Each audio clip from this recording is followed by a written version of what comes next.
vamos começar aqui com um assunto que o Enem adora, ondulatória. A ondulatória, ela tem duas partes importantes, as características da onda e os fenômenos que essa onda causa.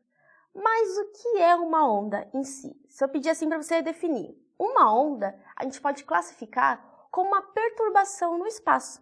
Só que essa perturbação, ela não transporta matéria, só energia. Isso é um dado importantíssimo. Vou até aqui grifar para a gente deixar claro. Além disso, ela pode ser classificada em diferentes tópicos, como a sua natureza, a sua direção de propagação e também a sua direção de vibração. Mas a gente vai se aprofundar um pouquinho nisso. Também, as suas características são como a gente define uma onda. Como se a gente fosse definir uma pessoa. A gente tem as características, o cabelo comprido ou a sobrancelha grossa. A onda também tem essas características e a gente vai falar um pouquinho delas. Mas aqui as principais são frequência, período, comprimento de onda e sua velocidade. Por fim, os fenômenos ondulatórios, que são importantíssimos aqui no nosso dia a dia. Temos então reflexão, refração, difração, efeito Doppler, entre outros. E vocês vão perceber que muitos desses efeitos também ocorrem na ótica. Então a gente tem aqui muita coisa para comparar, para reutilizar em outra disciplina. Beleza. Então, vamos fazer um resumão do que a gente vai falar na aula. Vamos classificar as ondas, depois a gente vai ver as características de uma onda, depois estudar os fenômenos ondulatórios e, por fim, aqui fazer os exercícios. Então, vamos começar a classificar a onda. Primeiro, em relação à sua natureza. Existem duas formas de classificar uma onda, como mecânica ou eletromagnética. E qual é a diferença de uma para outra?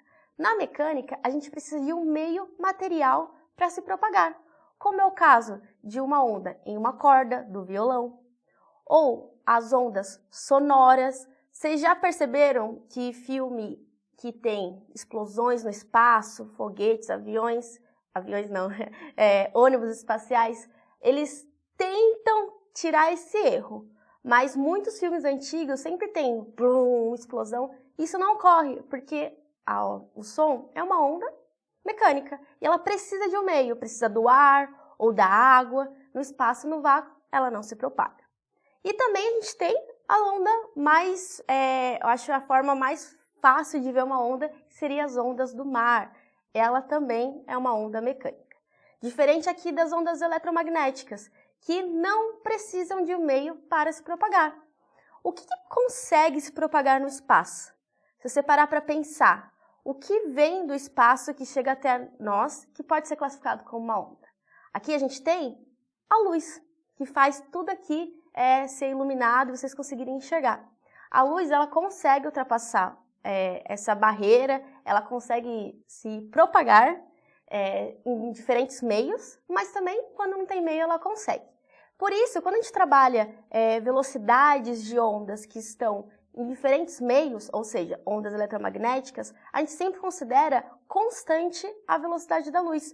E esse dado é importantíssimo em diferentes assuntos, tanto aqui da ótica, da ondulatória, quanto da ótica.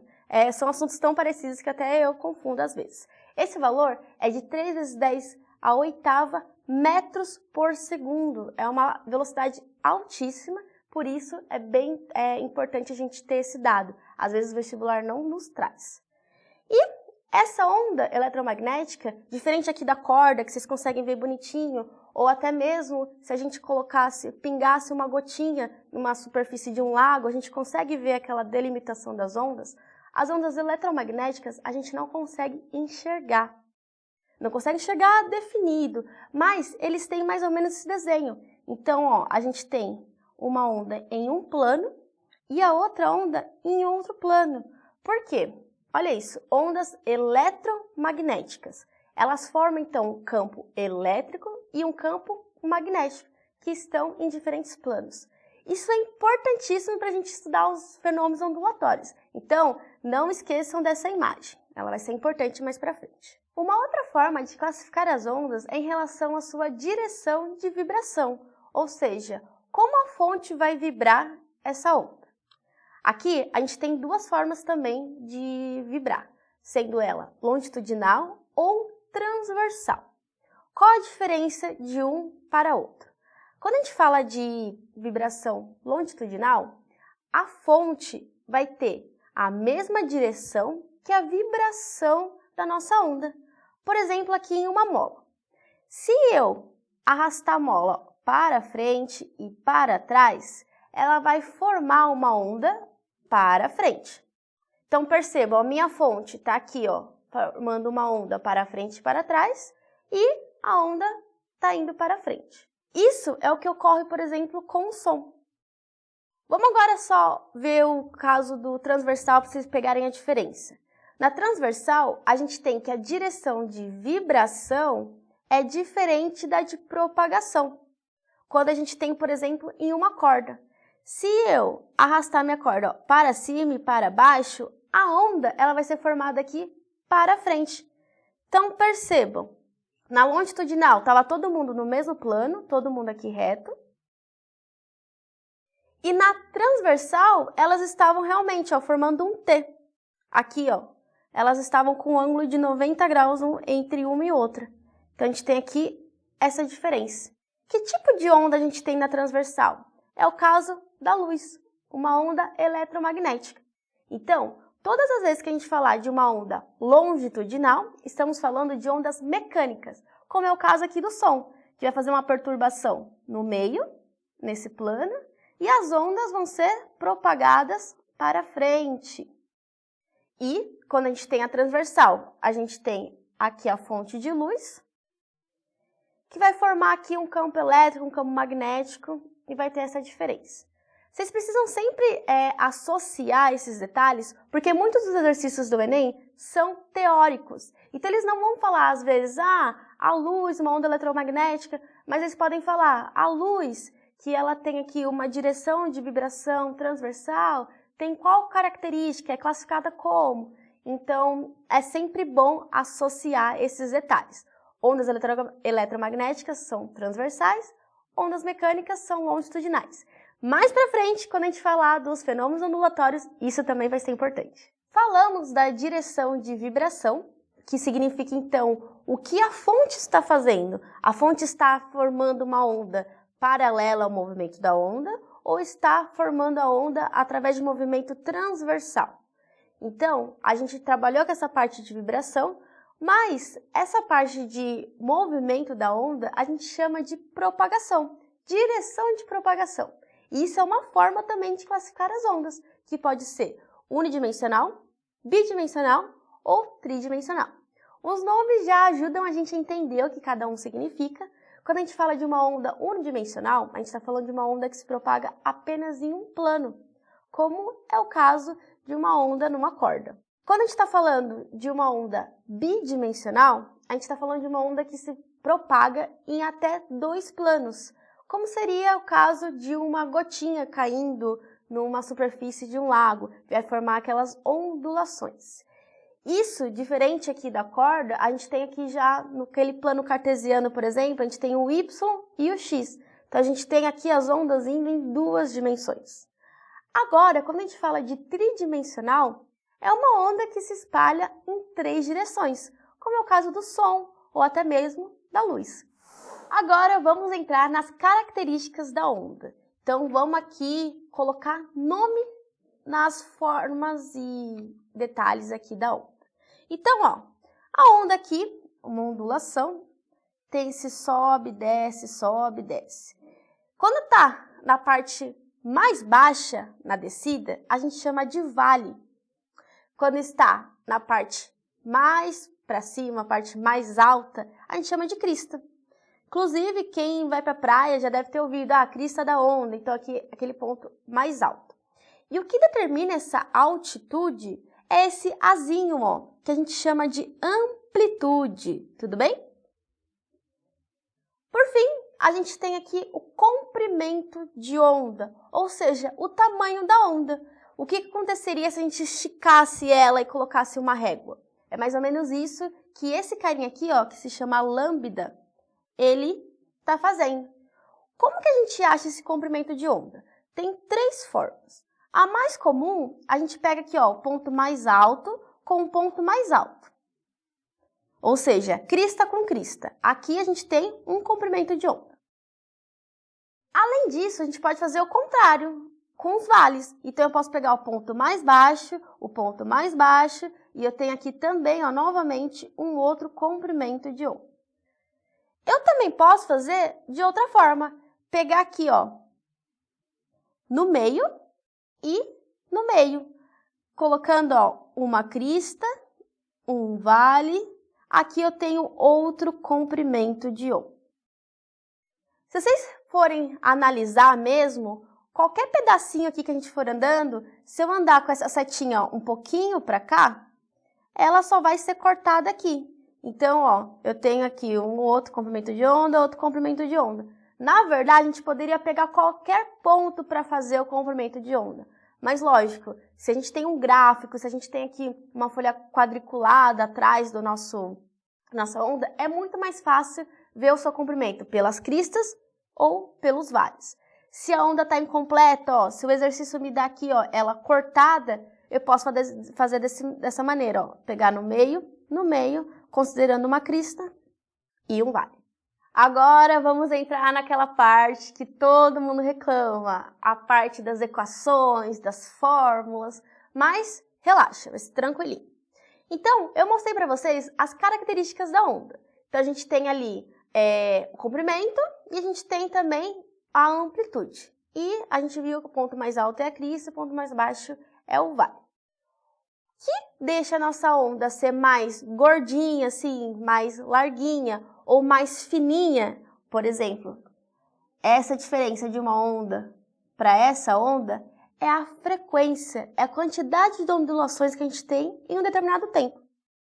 Além disso, a gente tem o tempo da formação de uma onda. E com tudo isso, quando a gente tem comprimento, quando a gente tem tempo, se vocês forem lembrar lá de cinemática, essas grandezas nos trazem a velocidade. Então, essas vão ser as 3 equações que a gente vai trabalhar aqui. Agora, vai ser de frequência, de tempo e de velocidade. Só que o tempo aqui, quando a gente fala de ondulatória, a gente chama de período. Ou seja, porque é periódico, é aqui, repetitivo, que uma onda ela não vai mudar ali o formato dela. Então, a gente tem só esse nomezinho diferente, mas equivale à mesma coisa. Para a gente achar a frequência, basta a gente dividir 1 sobre o período. Então, se o tempo de formação ali de uma onda foi de 2 segundos, qual que é a frequência? 1 sobre 2, é meio. Belezinha? Se vocês separarem, não tem muita coisa aqui. Eu vou pegar a frequência, o período, normalmente o exercício vai dar, ou a gente vai conseguir através dessas equaçõezinhas. Mas, só de bater o olho, a gente já sabe como achar o período. Basta eu inverter. Passar esse meu t que está dividindo aqui, ó, para a esquerda, multiplicando, né? E depois eu passo o meu f, que está multiplicando, então, dividindo aqui. Eu vou fazer essa troca. Então, o meu período é 1 sobre frequência. Tranquilo?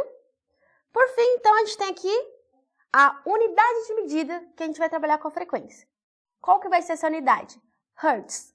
Hertz aqui, ó, a gente define por Hz. Por que é importante aqui falar da unidade de medida, focar? Porque nada mais é ó, do que o 1, que está em cima da equação, sobre o tempo. O tempo, quando a gente for falar aqui, vai ser segundos. Então, Hertz equivale a 1 sobre segundo. Ou 1 vezes segundo é menos 1. Mas não precisa se preocupar muito com isso. É só uma forma de falar. Isso é importante porque, quando a gente está falando de ondulatória, olha já a chavinha. A ondulatória também pega um pouco de MHS. Não vamos entrar nisso. Mas acontece muito essa associação de ondas com movimentos circulares.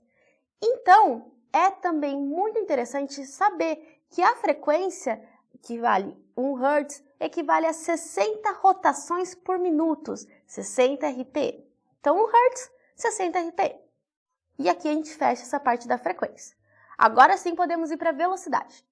A velocidade, ela vai depender do comprimento de onda, essa letrinha que a gente chama de lambda, e da frequência. É uma forma da gente achar a velocidade. Mas, além disso, ó, eu posso substituir aqui, ó, velocidade é igual. Frequência, a gente não descobriu que é 1 sobre período, então eu posso substituir e multiplicar por lambda. Então, outra forma de eu encontrar a minha velocidade é lambda sobre período. Eu preciso saber todas essas formas? É super interessante, porque nem sempre o exercício vai te dar frequência e lambda. E se ele desse período e lambda, como que você ia saber? Então, é sempre interessante saber todos os formatos. Chegamos, então, na parte dos fenômenos ondulatórios. E como eu falei para vocês, eles são bem parecidos com alguns que a gente vê na ótica. Então, às vezes, vocês já vão pegar bem fácil. O primeiro é a reflexão. O que é reflexão? É justamente quando uma onda ela bate numa superfície que ela é extremamente refletora e ele volta no mesmo sentido aqui, mas de forma contrária, né? Então, ele faz esse movimento de vai e volta. O que é interessante aqui? Vocês precisam entender que quando esse movimento acontece, tudo permanece constante. Então, aqui, comprimento de onda não muda, a frequência da onda não muda, a velocidade aqui de propagação também não muda. Então, no fenômeno de reflexão, a onda permanece a mesma onda que vai, ela volta. Tudo bem? Agora, a gente vai falar do eco. O eco também é um fenômeno ondulatório. Não sei se já gritaram num ambiente muito aberto ou quando vocês forem em lugares mais fechados, como uma caverna, quem gosta de trilha e aventureiro, a gente tem que todos os sons que a gente emite, a gente consegue ouvir. Eu estou ouvindo a minha própria voz agora.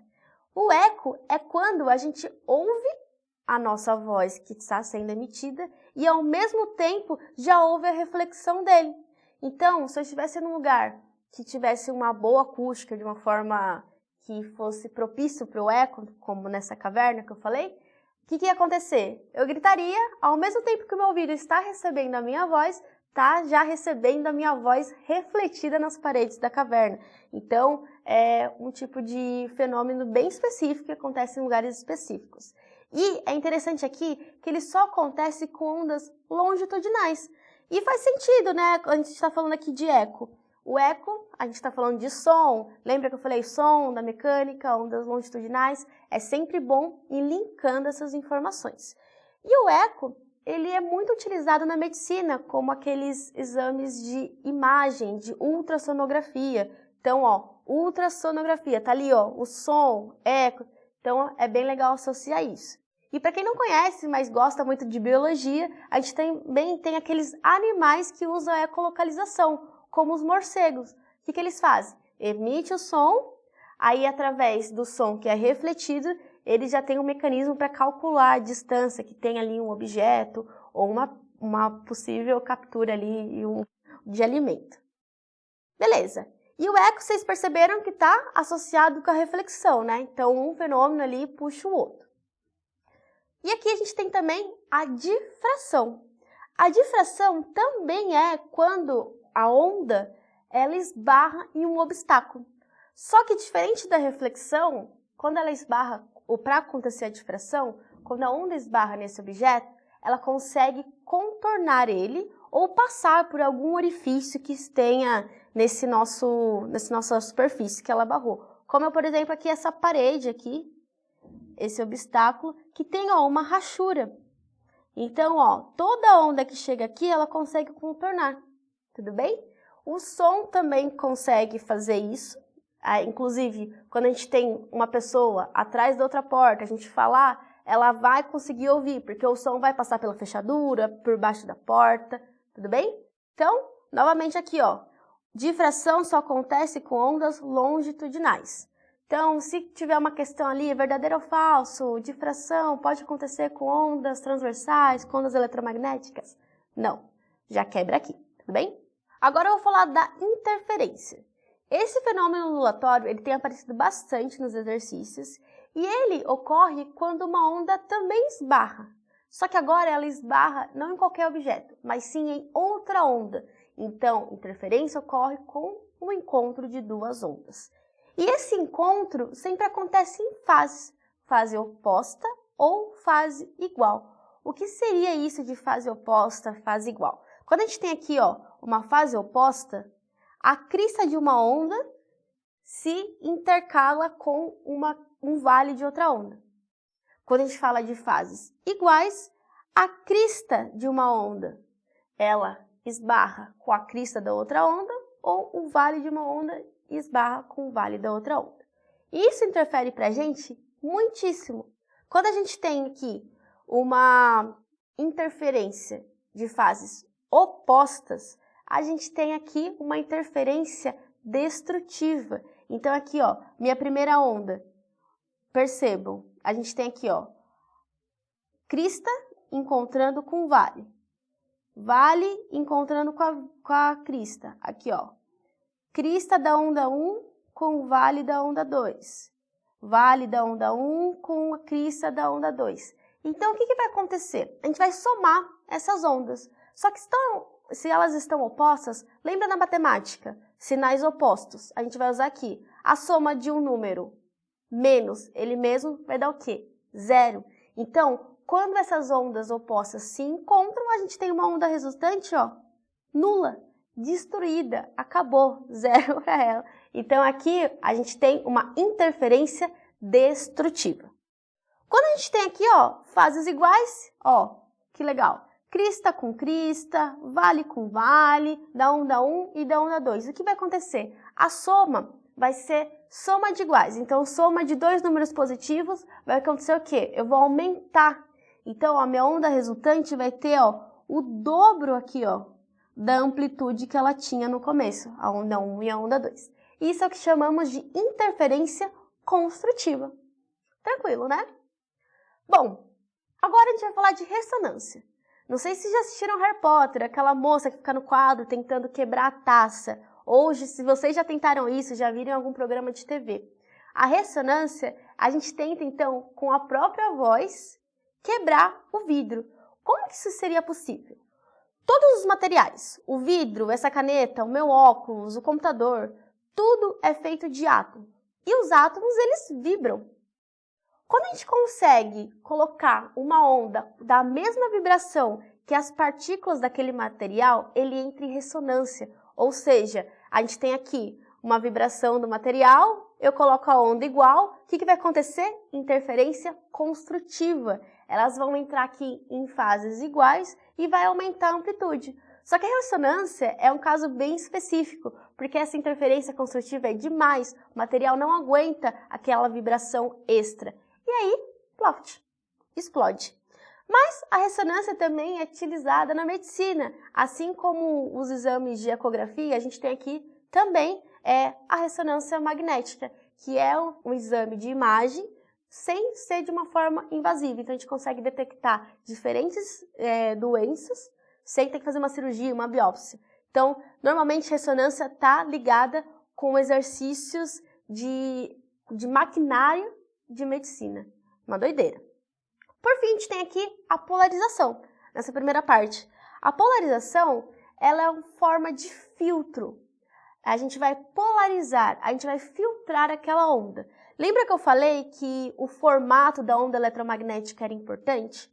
Lembra que eu falei que a onda tem, num plano, um campo elétrico e no outro plano, um campo magnético? Por que isso é importante? Nas ondas eletromagnéticas, a gente pode pegar apenas uma parte dessa onda, que é o caso aqui do filtro polarizador. Ele vai barrar a passagem de uma dessas ondas. Como aqui nesse exemplo, a gente tem uma onda, ó, que está vindo em várias direções. E o meu filtro polarizador só deixa passar uma parte da onda. Por que isso é importante para a gente? Muitos óculos hoje de sol, ele já tem essa tecnologia de polarizador justamente para diminuir a passagem de raios ultravioletas. Mas voltando aqui para o entretenimento, para a diversão, os filmes que a gente usa, aqueles óculos em 3D, é justamente isso que acontece. Uma lente tem um filtro polarizador, a outra lente tem a outra. Então a gente recebe uma parte da onda e do outro lado a outra parte e dá essa sobreposição de imagens. Então aqui a polarização é um efeito bem bacana. Agora falando de um efeito que também ocorre na ótica, a gente tem a refração, que é quando a nossa onda ela muda de um meio para o outro. Aqui é importante porque quando ela faz essa mudança de meio, ela altera a velocidade, o comprimento de onda e também a direção de propagação.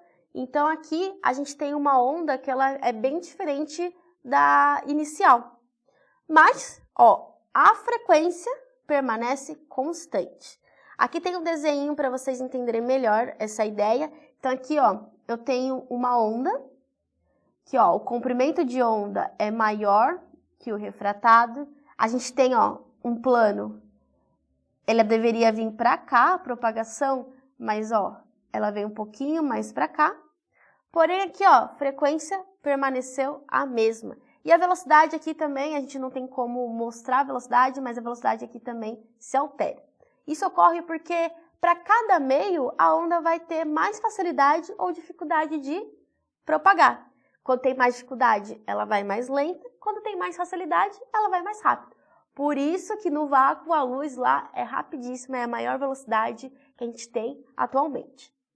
E a gente tem também aqui um último fenômeno ondulatório, que é o efeito Doppler. O efeito Doppler é o efeito associado àquelas sirenes de ambulância, de polícia, justamente porque a fonte sonora e o observador aqui, o ouvinte, quando a gente muda a direção deles, o movimento deles, a gente ouve de uma forma diferente. Não sei se vocês já perceberam, mas quando eu escuto uma viatura passando, ou quando eu escuto a ambulância passando, é um som meio assim, ui, ui. Tem esses pontos diferentes, formas mais agudas e formas mais graves. Justamente porque quando a gente tem a aproximação da fonte, a gente tem um som mais agudo. Nesse caso, a frequência da nossa onda, ela aumenta. Quando a fonte e o ouvinte se afastam, a gente tem essa sensação de um som mais grave. Isso porque a frequência da onda, ela diminui. Por isso que a gente vê essa variação. Isso pode ser observado aqui nessa imagem, ó. Então aqui a gente tem uma frequência mais baixa e uma frequência mais alta quando ela está se aproximando. Aqui no efeito Doppler é um pouquinho mais chatinho porque a gente tem diferentes equações para trabalhar com isso. Então a gente tem uma frequência do observador, uma frequência da fonte, a gente tem a velocidade da onda no meio, a velocidade do observador e a velocidade da fonte emissora. Então aqui, ó, para cada caso a gente vai ter uma forma diferente de calcular. Não vou entrar nessas equações a fundo, mas vocês podem dar uma olhadinha por aqui, tudo bem? Agora, vamos entrar na parte de eletrodinâmica. A eletrodinâmica, ela está dentro da parte de eletricidade, desse assunto. Só que diferente da eletroestática, que a gente aprendeu, que são cargas elétricas, força elétrica, aqui a gente vai trabalhar com dinâmico, ou seja, cargas em movimento. E quando esse movimento ele é um fluxo contínuo e organizado, ordenado, a gente tem a corrente elétrica, que é a parte mais importante aqui de eletrodinâmica. Além disso, a gente vai trabalhar os circuitos elétricos. Então, a gente vai ver a parte de resistência, de resistores, a parte de potência, geradores, mas vamos com calma. Ok, então aqui na aula de hoje a gente vai trabalhar circuitos elétricos, vai trabalhar também corrente elétrica, resistores e resistência, geradores, potência e também aqui resolver alguns exercícios. Então, vamos começar pelo básico. O que é um circuito elétrico? Um circuito elétrico é quando a gente consegue fechar aqui um dispositivo, um conjunto de dispositivos e fazer com que ocorra a corrente elétrica, ou seja, a passagem de corrente. E para isso a gente precisa de alguns dispositivos, como é o caso de geradores, resistores e dispositivos de controle. Então, quando a gente une todos eles e consegue conduzir corrente elétrica, temos um circuito.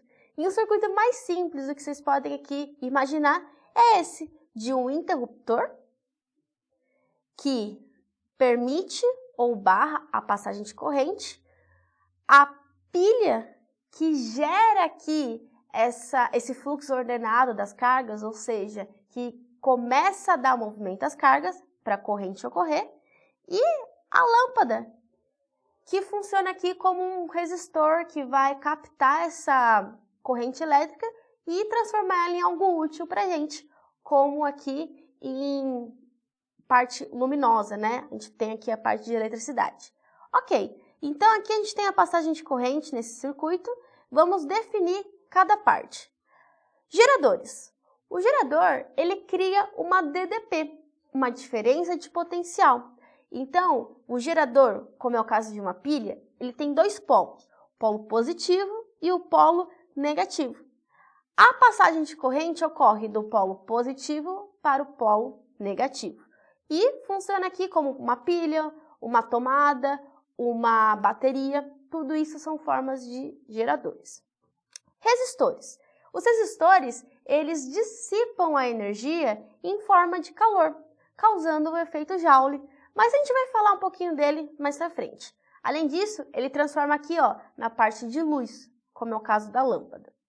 Por fim, a gente tem os dispositivos de controle, como é o caso aqui do nosso interruptor, ou até mesmo a gente tem aqui alguns dispositivos que permitem o cálculo de quanta DDP tem aqui no nosso circuito, de quanta corrente tem no nosso circuito. Então, dispositivos entra aqui também os voltímetros e os amperímetros. Uma coisinha aqui só para eu dar um toquezinho. O voltímetro, a gente sempre coloca ele em paralelo aqui no nosso circuito e o amperímetro em série.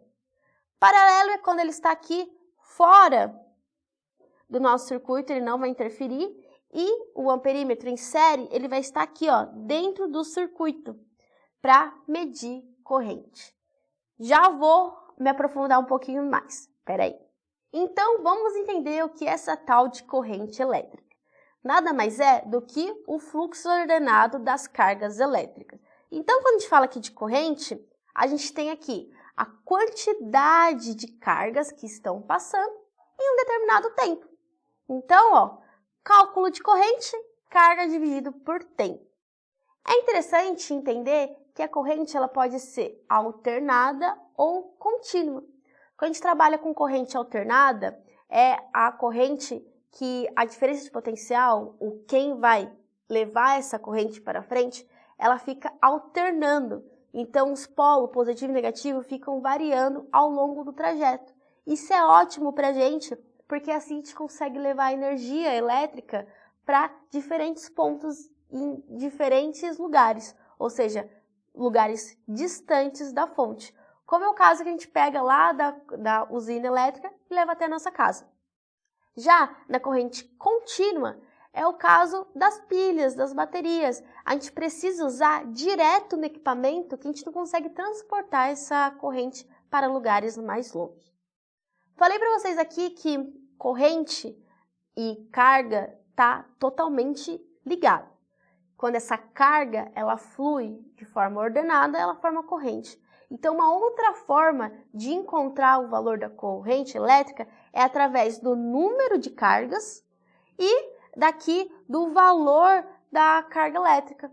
Então, esses valores, gente, são valores constantes, tudo bem? Então, se aparecer, não se preocupem, esse exercício aqui o exercício vai te dar.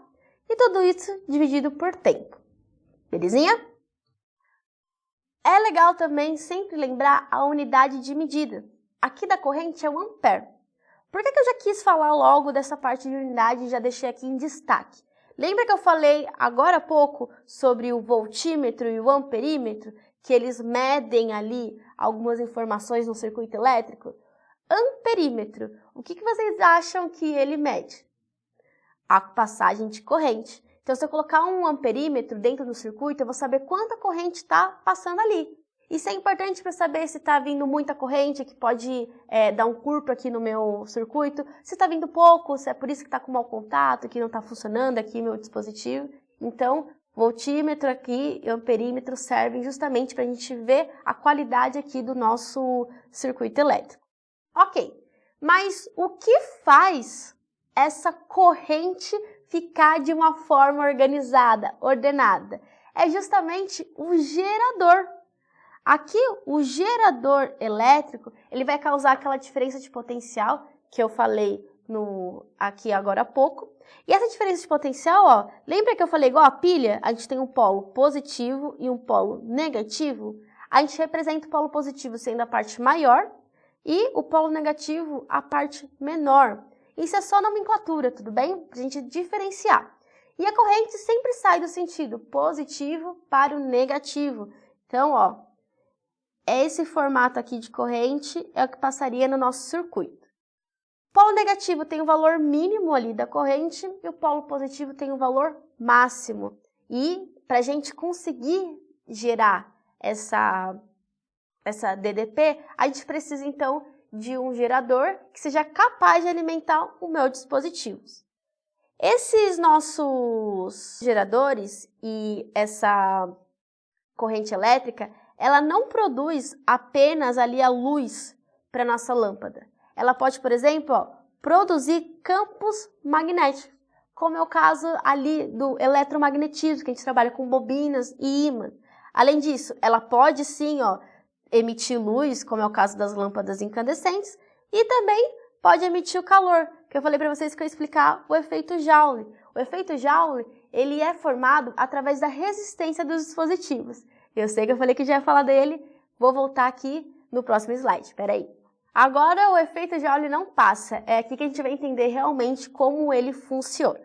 Mas antes disso, vamos só pegar essas palavrinhas, resistor e resistência. Quando a gente fala de resistência, resistir é algo contrário a alguma coisa que está fluindo. Então, quando a gente vai trabalhar com resistência, é algo que está oposto ao movimento das cargas elétricas. E por que a gente vai querer alguma coisa oposta a esse movimento? Justamente, às vezes, para diminuir a corrente elétrica, para não dar um curto-circuito, ou, como é o caso dos resistores, que vai fazer o efeito Joule. O que seria esse efeito Joule? Parte da corrente elétrica que vai passar para o resistor vai aquecer esse resistor, ou seja, vai ser transformada em calor. E dessa forma a gente tem esse efeito Joule, a gente vai ter esse efeito de transformar energia elétrica em calor. Poxa, mas por que eu quero fazer uma coisa dessa? Se eu esquentar aqui o meu equipamento, vai estragar. Tudo bem, realmente, a gente não quer que nosso celular esquente, nosso computador esquente. Mas o chuveiro, eu tenho certeza que você quer que esquente. E é justamente a resistência que faz isso lá no seu chuveiro. Então, aquele resistorzinho lá, aquela molinha que é de um material bem condutor, ele vai o quê? Pegar uma parte da corrente elétrica que está passando ali, que é uma corrente bem alta, e vai transformar em calor. Por isso que a água sai quentinha. E tudo isso pode ser calculado e previsto através aqui dessa nossa equaçãozinha, onde R é a resistência, U é a tensão. Tensão é aquela diferença de potencial, é o que vem ali do nosso gerador, que produz o quê? O I, a nossa corrente elétrica. Então, para eu saber a resistência, basta dividir a tensão pela nossa corrente. E resistência é medida em ohms, tudo bem? Então aqui, quando a gente quiser trabalhar com resistência, a gente vai usar esse símbolozinho, parece uma ferradura. Isso tudo que eu falei é denominado primeira lei de Ohm. Também tem aqui Ohm na unidade, porque foi o sobrenome do físico que trabalhou com a parte de resistência. Ele definiu realmente a resistência através dessa equação que é simples e bonita, é muito gostosa de trabalhar.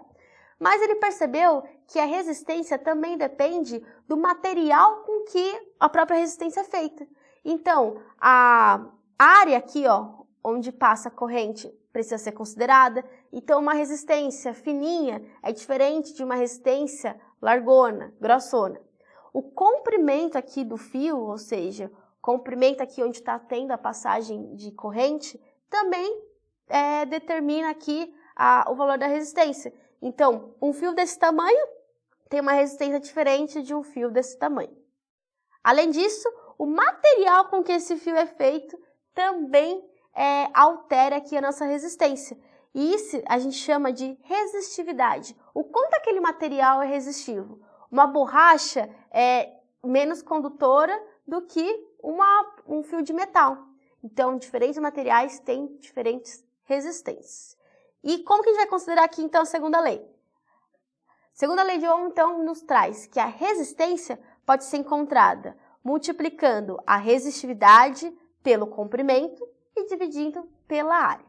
Então, entendemos a importância de um resistor em um circuito elétrico. é ele quem vai dar sentido àquela corrente elétrica, transformando em luz, ou transformando ali em um campo magnético, ou até mesmo ali transformando em calor.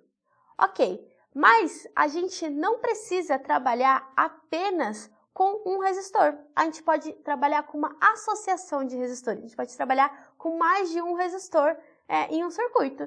Isso faz sentido. Na sua casa, você tem apenas uma lâmpada para toda a sua casa, ou você tem em cada cômodo uma lâmpada? A lâmpada, lembra que eu falei, ela funciona como resistor, transformando ali a corrente elétrica em luz? Então, a gente tem essa forma de disponibilizar os nossos resistores, que é em série ou em paralelo. Em série, como o próprio nome já diz, é um seguido do outro. Pensa lá nas séries Netflix, a gente tem um capítulo após o outro. Então aqui, ó, quando a gente tem esse tipo de circuito, ó, onde eu tenho um resistor e o mesmo fio liga o outro e liga o outro, a gente tem a mesma tensão, ou seja, a mesma diferença de potencial, que vai emitir, ó, vai gerar aqui uma corrente. Lembra, sempre saindo do fio maior, que é o positivo, e indo para o fio menor, que é o negativo. O que acontece aqui? Cada resistor pode ter aqui um valor.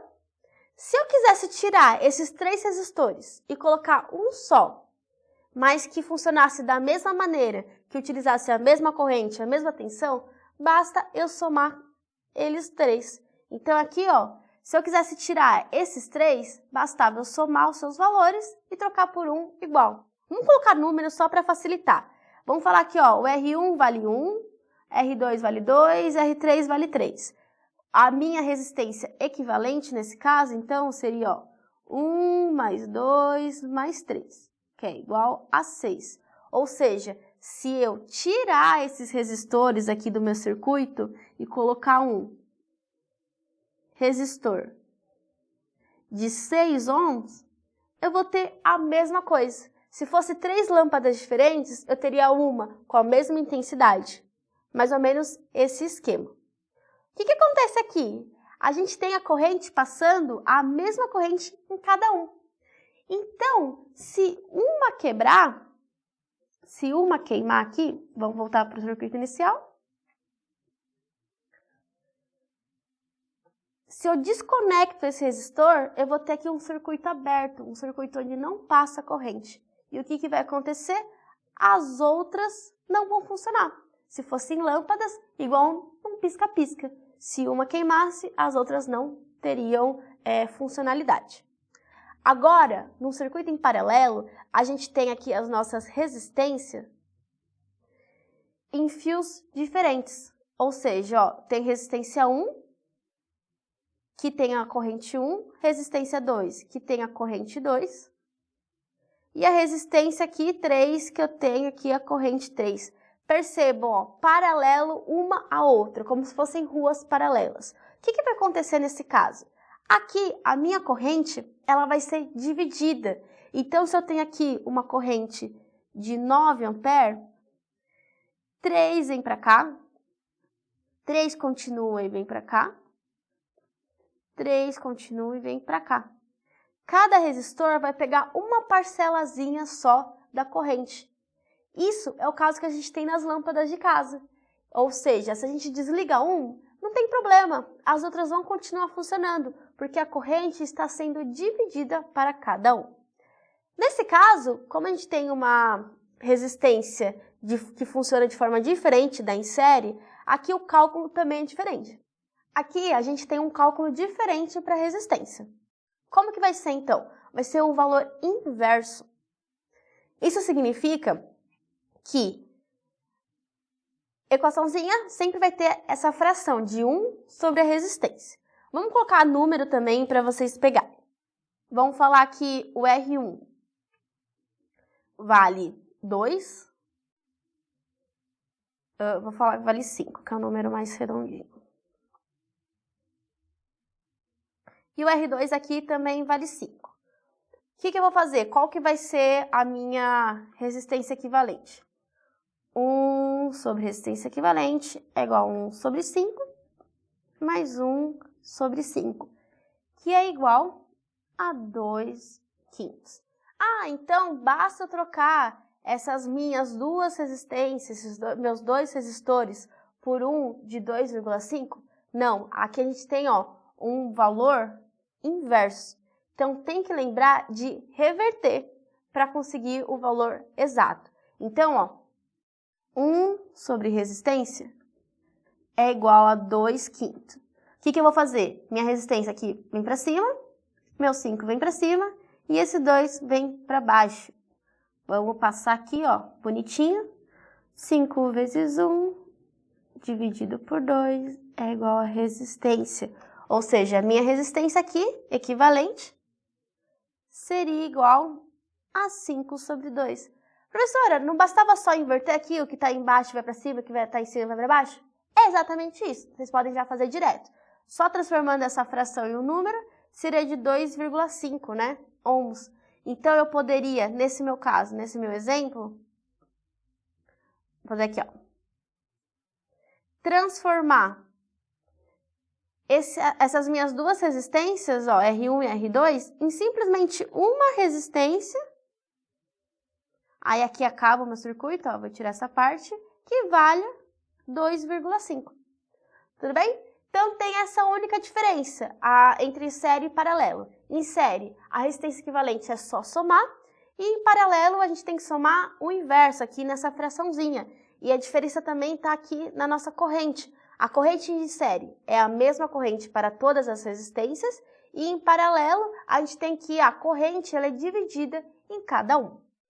Por fim, aqui, para a gente terminar essa parte de resistor, a gente tem a parte de associação mista, quando eu tenho tanto em série quanto em paralelo. Como esse exemplo aqui, eu tenho aqui, esse meu primeiro caso, em paralelo, e depois aqui, ele continua seguindo, né? Então, é em série. O que eu faço nesses casos? Vamos resolver por partes. Aqui, primeiro, você poderia fazer a parte do paralelo, transformar eles dois em uma resistência equivalente, uma só, e depois fazer a conta em série. Vamos fazer isso, vamos colocar os numerozinhos só para fazer sentido para a gente. R1, vou usar aqui os mesmos números, vou falar que R1 vale 5 e R2 também vale 5. Então, já fizemos aqui, né? A gente sabe que a resistência equivalente desses dois aqui, 2,5 ohms. Vamos falar que a resistência 3 vale 2,5 também para a gente ter um número redondo. Então, nesse meu misto, eu faria primeiro essa parte em paralelo, trocaria esses dois de 5 por apenas um resistor, que ficaria em série com esse meu resistor 3, e esse meu resistor 1, 2, tem um valor de 2,5. Então, a minha resistência equivalente seria o R1, 2 mais o R3, que é igual a 2,5 mais 2,5. Vou chamar aqui de 5. Então, temos essas três situações, resistor em série, em paralelo ou em mista. Para fazer a mista, basta fazer primeiro em série ou em paralelo e depois terminar a equação. E para fechar aqui, então, a gente tem a potência elétrica. A potência elétrica é quão eficiente ali o nosso dispositivo vai ser em transformar a nossa corrente elétrica em alguma coisa ali útil, o quanto que o nosso dispositivo vai utilizar. A potência, então, ela depende do gerador, ou seja, aqui da tensão e da corrente. Então, a primeira forma de achar a potência é através de dividir a tensão pela corrente. Outra forma de achar esse mesmo valor de potência é através da tensão com a resistência. Está ali no circuito também, né? A resistência vai interferir na potência do nosso dispositivo. Só que agora, tensão ao quadrado dividido por resistência. E por fim, aqui, a gente pode usar corrente e resistência. Basta multiplicar o resistor, aqui a resistência elétrica, pela corrente ao quadrado. Todas essas outras equações a gente tirou juntando ali a equação da corrente e a equação da resistência. Acho que não tem necessidade de eu demonstrar aqui para vocês, mas se vocês tiverem interesse, tem aqui nas aulas o passo a passo dessas demonstrações. Então, para a gente calcular a potência, pode utilizar essas 3 formas. E tem mais uma forma que é da parte de energia. Eu vou entrar daqui a pouco com ela, mas não precisa focar nisso agora. Só essas 3 aqui já vai auxiliar demais na parte de eletrodinâmica. A forma que a gente usa de grandeza, de unidade de medida para potência, é o watt. Aqui, ó, o W. Ou o joule por segundo. Lembra que eu até falei do efeito joule? Então, ó, todas essas palavrinhas aqui estão associadas. E ainda, a gente tem o quilowatt-hora. Por que quilowatt-hora?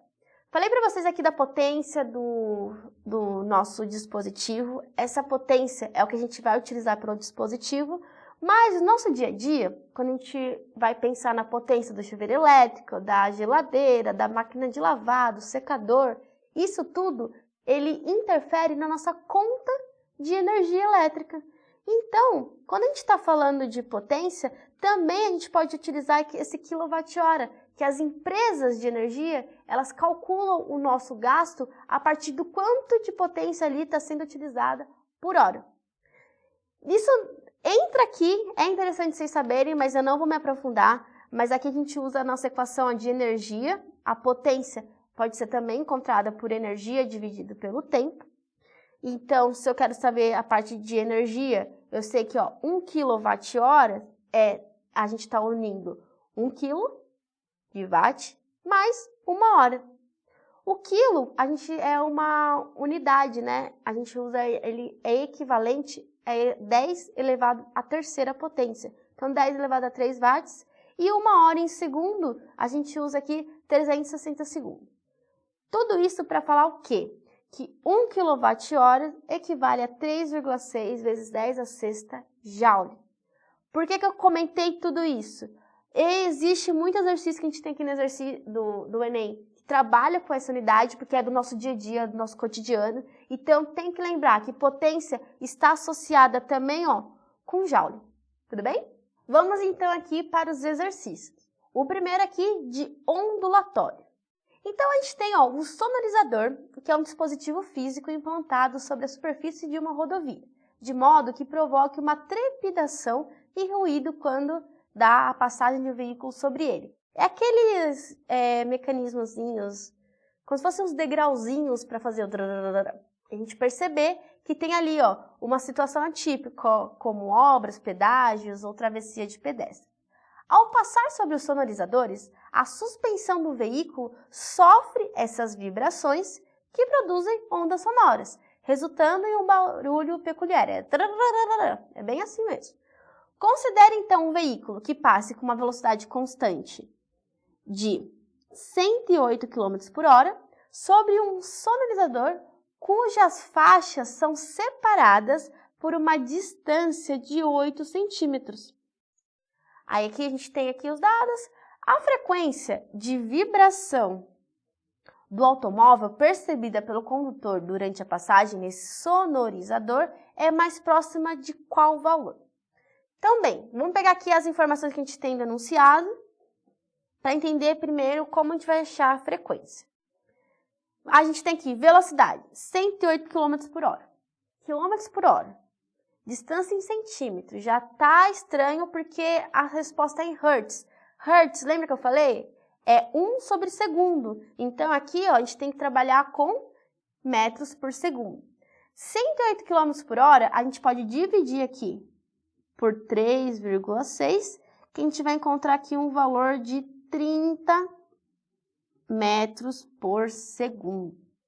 E aqui a gente tem também uma distância de 8 centímetros. Esse 8 centímetros também vamos transformar aqui em metros. 8 centímetros é a mesma coisa que 8 vezes 10, a menos 2 metros. Ou a gente pode escrever 0,08 metros. Ok, agora está tudo em ordem, podemos respirar aí com calma. Frequência de vibração. Então, eu quero saber frequência. Beleza. Frequência, eu falei para vocês que é igual a 1 sobre período. Tem o período aqui? Não. Então, já descarto essa equação. Qual equação a gente pode usar aqui? A gente tem velocidade e distância. Distância, quando a gente trabalha com onda, a gente está se referindo ao quê? Comprimento de onda. Por quê? Pensa que uma onda está aqui, ó, se propagando para a direita. O espaço que ela está aqui, ó, a distância que ela está se propagando, ela vai ter o tamanho da onda dela. Então, aqui o que ela se propagou, esse pedacinho que veio para aqui, e esse daqui que veio para aqui, que andou, essa movimentação, é a distância que ela está percorrendo. Então, isso daqui, esse meu 0,08, em outras palavras, é o meu lambda. E minha velocidade é aquele meu v. Então, eu tenho uma equação que trabalha isso, que é justamente a velocidade de propagação da onda, que é lambda vezes frequência. Mas quem eu quero é a frequência, então eu vou isolar ela. O que eu vou fazer para isolar ela? Vou deixar ela de um lado e passar aqui meu lambda, que está multiplicando, ele vem dividindo. Beleza. Então, vamos substituir aqui agora com os dados do nosso enunciado. Velocidade, 30. Lambda, 0,08. Aí complica, né? Tem número com vírgula, fração, tudo muito feio. Vamos resolver isso de uma forma melhor? O que eu posso fazer? Andar com a vírgula. Se eu ando aqui, ó, para a direita, 2 casinhas, eu posso adicionar aqui também, ó, 2 casinhas com a vírgula. Como que eu faço isso? Acrescentando zeros. Então, essa minha frequência eu posso escrever dessa maneira, ó, que vai equivaler à mesma coisa. 30 dividido por 0,08 é a mesma coisa que eu dividir 3.000 por 8. Isso aqui nos dá um valor bem mais redondinho, que é o valor de 375 Hz, que é a nossa alternativa C. Vamos agora para o nosso exercício 2, da parte de eletroddinâmica. É possível ligar aparelhos elétricos de baixa corrente utilizando materiais comuns de laboratório, no lugar das tradicionais pilhas. A ilustração apresenta uma montagem que faz funcionar um cronômetro digital. Utilizando a representação de projetos elétricos, o circuito equivalente a esse sistema é qual? Bom, então, o que a gente tem aqui? Uma pilha eletrolítica aqui, né, uma eletroquímica, e é bem interessante que a gente tem aqui, então, materiais condutores, o cobre e o zinco. Eles estão em soluções, e essas soluções, elas vão ajudar aqui a gente formar essa pilha. Ok. Percebam, numa pilha a gente tem um polo positivo e um polo negativo. Nesse nosso circuito, então, a gente tem aqui também um polo que vai ser negativo e um polo que vai ser positivo. Nesse caso, só o cobre, né, ele vai funcionar como a parte positiva e o zinco negativo. Positivo e negativo. Estou colocando isso mais a critério de curiosidade, isso não vai definir, não é o que vai delimitar. Vocês não precisam se preocupar com isso, se vocês não lembrarem da aula de química. Outra coisa interessante é que se vocês verem no circuito, a gente tem aqui, ó, uma letrinha V de voltímetro. Lembra que eu falei na aula que tem alguns detalhes interessantes da parte do circuito, algumas informaçõezinhas? Só com aquela informação, a gente tinha aqui o voltímetro, ele tem que estar em paralelo. Ou seja, se ele está em paralelo, eu posso desconsiderar aqui os casos como a alternativa E e A, em que ele está em série. Mas nem se preocupem, não é nem essa parte que eu vou cobrar aqui de vocês, vocês nem precisavam ver esse detalhe. O detalhe que eu quero ver aqui é a simbologia. Lembra? O resistor, ele é representado por essa encruzilhadinha aqui, ó, esses risquinhos. E o gerador, o que vai causar a diferença de potencial, que seria aqui as pilhas, é formado por esse símbolo de positivo e de negativo, esses tracinhos. Quantas pilhas a gente tem aqui? 1, 2, né? Polo positivo e negativo, não importa aqui a ordem agora pra gente, não vai interessar isso. O que vai interessar então, gente, é o quê? Eu já consigo aqui descartar, então, a alternativa E novamente e a alternativa D. Porque, ó, ele está mostrando como se eu tivesse 4 pilhas aqui. E a alternativa A também, ó, porque só está aparecendo uma. Então, ó, com esse detalhezinho do gerador, a gente também já consegue excluir. Tá bem acirrado aqui, a letra B e a letra C. Como que a gente vai diferenciar? Agora sim a gente vai diferenciar através das soluções. Perceba, ó, eu tenho uma solução e tenho a outra, oposta. Essa oposta, ó, tá... Vou até apagar para vocês enxergarem melhor. Essa oposta, ó, o zinco tá ligado no cobre. Então, percebam, a nossa pilha, ela tá de uma forma encostada aqui, como se fosse umas pilhas, dessa maneira. Os polos estariam postos aqui. Não importa se é positivo ou negativo, eu sei que eles são opostos, não sei qual é qual. Então, também pelo desenho, a gente já consegue, ó, excluir a alternativa C. Quem está ligado aqui, ó, o negativo com o negativo? A gente já falou que a corrente, ela vai do positivo para o negativo. Mas se tem outro positivo aqui, ó, o que vai acontecer? Vem corrente para cá, viu que fica uma loucura? Então, apenas com as definições, ó, sem cálculo nenhum, sem precisar saber que isso é positivo, negativo, sem precisar lembrar do voltímetro, só observando, a gente consegue definir, então, que a alternativa correta é a alternativa B. Bom, pessoal, essa foi a nossa aula de Física na semana de revisão 7-1 no Enem. Espero que vocês tenham gostado e aproveitado bastante. E não se esqueçam de conferir lá a nossa promoção Extra de 50% de desconto no nosso curso de Extensivo 2023. Acesse lá nosso site para saber mais informações. seliga.com.br. Tchau, tchau!